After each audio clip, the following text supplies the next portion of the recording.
Hello everyone, welcome to सतत ज्ञान।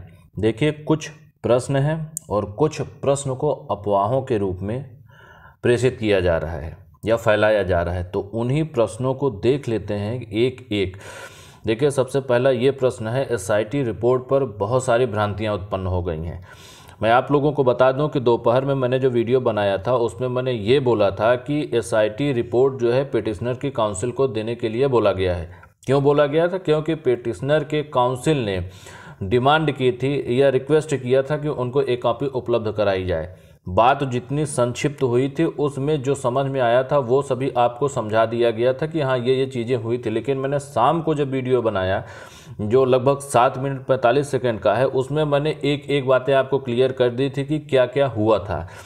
होता क्या है, देखिए, हाई कोर्ट में नेटवर्क की प्रॉब्लम होती है, प्रॉपर वे में आवाज़ नहीं आती, लेकिन आपको सूचनाएं तो तुरंत चाहिए, त्वरित चाहिए, तुरंत रूप से चाहिए, तो वो सूचनाएं आप तक पहुंचाई जाती है। मैंने ये भी दोपहर में बोला था कि जब काउंसिल से बात होगी तब सारी डिटेल आपके सामने लाई जाएगी। शाम को जब फेस टू फेस बात हुई, जो भी बातें हुई थी वो आपको बताई गई थी। अब आप बात को समझिए कि एसआईटी रिपोर्ट के लिए क्या बोला गया था।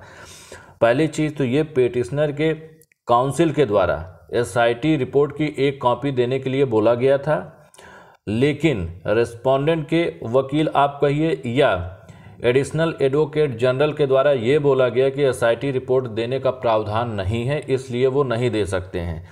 इसी बात पर जज साहब ने बोला था कि आप दोनों लोग यानी दोनों काउंसिल, पिटिशनर और रेस्पोंडेंट दोनों के काउंसिल, आप 18 तारीख को केस जब शुरू होगा, केस शुरू होगा आफ्टर लंच एट 2 PM, उसके पहले आप मिल करके जो भी इसमें समझना है आप समझ लें। ये जज साहब के द्वारा बोला गया था। मैंने इस चीज़ को दूसरे वीडियो में जो शाम को मैंने बनाया आज, उसमें मैंने साफ साफ ये बता दिया था। तो ये कोई भ्रांति उत्पन्न नहीं होनी चाहिए कि एसआईटी रिपोर्ट दी जाएगी, कैसे क्या किया जाएगा। जो भी कुछ करना है वो काउंसिल को करना है। लंच के पहले या लंच में जब भी उनको बात करना है वो अपना उस पर बहस करेंगे। बहस क्या करेंगे, उसमें अपना समझेंगे क्या क्या चीज़ें हैं। ये जज साहब ने बोला है, क्योंकि रिपोर्ट जो है पिटिशनर के काउंसिल को नहीं दी जा सकती है, ऐसा बोला गया था। दूसरी चीज़, एएजी का क्या मतलब होता है? Additional advocate general. इसकी स्पेलिंग तक बहुत सारे अभ्यर्थी देखिए गलत लिख रहे हैं। पहले तो आप समझिए कि क्या लिखना है, क्या बताना है। दूसरी चीज़ देखिए, अंतिम हियरिंग के बारे में बहुत सारे कन्फ्यूज़न उत्पन्न हो गए हैं।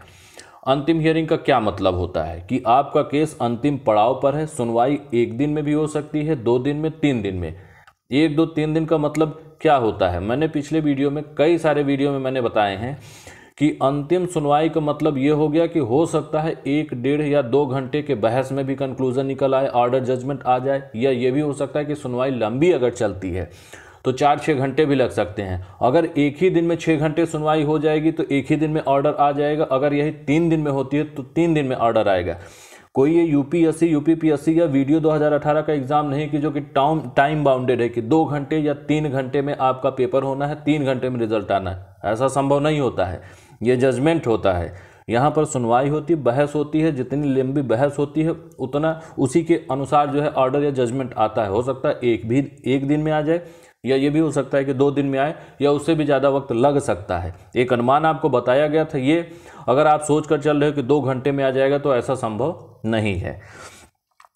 अगली बात देखिए, फॉर एडमिशन का मतलब बहुत सारे लोगों ने निकाल लिया कि केस को डिस्पोज कर दिया जाएगा। किस बिहाफ पर डिस्पोज कर दिया जाएगा ये भी आप बताइए ना, कहाँ से आप निकाल करके ले आते हैं। अभी मेरी जो जूनियर काउंसिल से बात हुई है, बड़े शॉर्ट टाइम में, देखिए आप लोग क्वेश्चन पूछ रहे हैं, जवाब आपको दिया जा रहा है। कुछ लोग घर से बैठ करके बहुत सारी बातें कर रहे हैं, नकारात्मकता फैला रहे हैं, तो कुछ लोग कल के केस के लिए अभी भी तैयारी कर रहे हैं, वो लगे हुए हैं। इस वजह से बहुत कम समय में इतना ही मुझे जानकारी मिली कि फॉर एडमिशन का मतलब ये नहीं होता है कि केस को डिस्पोज कर दिया जाए।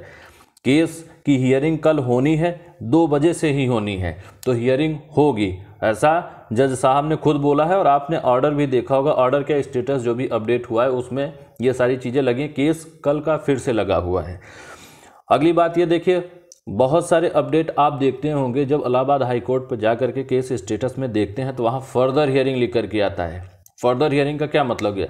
जो बेंच चल रही उसी बेंच में पुनः केस लगेगा। कब लगेगा? 2 दिन लग सकता है, 4 दिन लग सकता है, जो भी जितने दिन में लगता है।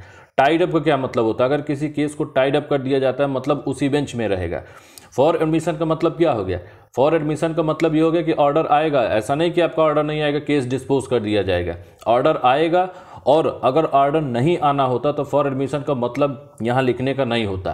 दूसरी चीज़, जज साहब ने जब खुद बोला है कि कल 2 बजे से सुनवाई होगी, तो इसका क्या मतलब है? डिस्पोज करने के लिए होगी कि विदिन 1 मिनट डिस्पोज हो जाएगी। बहुत सारे अभ्यर्थी ये भी बोल रहे हैं कि सामने वाला वकील जो है बहुत भारी पड़ रहा है। देखिए, नंबर 1 तो एक दिन में ऑर्डर आएगा नहीं, या एक लाइन में आ जाए। एक दिन में तब आएगा जब लंबी बहस चलेगी, 4-6 घंटे बहस चलेगी प्रॉपर वे में, या केस आपका छोटा हो, या उस पर डिपेंड करेगा कि बहस कैसी हो रही। सामने वाला जो पक्ष होता है वो भी तो अपनी बातें रखेगा। क्या वो एक लाइन में बोल देगा नहीं एग्जाम में अनियमितता नहीं हुई थी, हमने गलत ऑर्डर दिया था, गलत नोटिस निकाला था, यहाँ जज साहब जो है आप जो है नियुक्ति दे दीजिए? वो तो अपना पक्ष रखेंगे, लेकिन यहाँ पर ये देखना होगा ना कि तार्किक रूप से सही कौन है, कौन सही पक्ष रख रहा है, कौन गलत पक्ष रख रहा है। जजमेंट तो इस पर आएगा, इस बात पर तो आएगा नहीं कि एक लाइन में जजमेंट आ जाएगा। तो देखिए, ये सारी बातें हैं, आप निकाल दीजिए दिमाग से जो भी आपके मन में गलत धारणाएं बन रही हो। सुनवाई कल होनी है।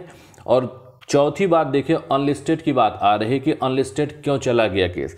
मैंने पहले भी 2-3 वीडियो में आप सभी लोगों को बताया था कि केस अनलिस्ट किया जा रहा था, लेकिन ओझा सर लगातार बात करके, रिक्वेस्ट करके केस को अभी तक फ्रेश में ही लगवाए हैं ओझा सर ने।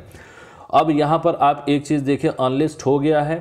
अनलिस्ट जो भी हुआ है ये वहाँ भी पता था। ओझा सर जा करके जज साहब से रिक्वेस्ट भी किए, वहाँ पर जज साहब ने कंसर्न नोट भी किया है और बोला भी है कि कल इस बात को देखेंगे, कल फाइनलाइज करते हैं, उसके बाद अगर अगली तारीख लगती है तो फिर देखते हैं, इसको फ्रेश में कर देंगे। जो मेरी बात हुई है, जो मुझे काउंसिल के द्वारा बताई गई है, मैंने वो आपको बता दिया। लास्ट पॉइंट ये है कि आपको विश्वास करना, देखिए आपके ऊपर डिपेंड करेगा कि अभी तक जो भी न्यूज़ आपको दी गई है वो सही है या गलत है। जितने भी अभी तक मैंने वीडियो बनाए हैं, वीडियो 2018 के ऊपर आप चेक कर लीजिए। अगर आपको सही लगता है तो आप सही माने, अगर आपको गलत लगता है तो आप गलत माने। अगर भ्रांतियों में रहना है, अफवाहों में रहना है, तो वहाँ पर निर्भर करता है कि आप अफवाहों पर ध्यान दें और पैनिक क्रिएट होगा, आप परेशान होंगे, तनाव में रहेंगे। बाकी सुनवाई कल फिर होनी है, 2 बजे से ही सुनवाई होनी है। हो सकता है कि कल निर्णय आ जाए जिस हिसाब से बहस होगी। अगर 1-1.5 घंटे की बहस बची होगी तो 1-1.5 घंटे में निर्णय आ जाएगा। 4 घंटे की बची होगी तो अगर कल 4 घंटे सुनवाई हो जाएगी तो कल आ जाएगा, नहीं हो पाती है तो परसों सुनवाई हो सकती है। तो देखिए, ये अपडेट थी। जो भी आप लोगों की दिक्कतें थी मैंने उसको पॉइंट आउट किया और एक प्रयास किया कि आप लोगों के बातें समझ में आ जाए। बाकी जो केस है देखिए अपने पक्ष में है, बातें वहाँ अपने तथ्यात्मक रूप से रखी गई हैं, जो फैक्ट है उसके बेसिस पर। हवा हवाई कोई बात नहीं चल रही है कि यहाँ पर ये हो गया वो हो गया। जो फैक्ट हैं, जो डॉक्यूमेंट्स हैं, जो साक्ष्य हैं, उसके हिसाब से बहस हो रही हो और अपना पक्ष जो है वो मजबूत है, तार्किक रूप से हर एक बात को रखी गई है। बाकी जो भी अपडेट होगी वो आप तक आएगी। Thanks for watching.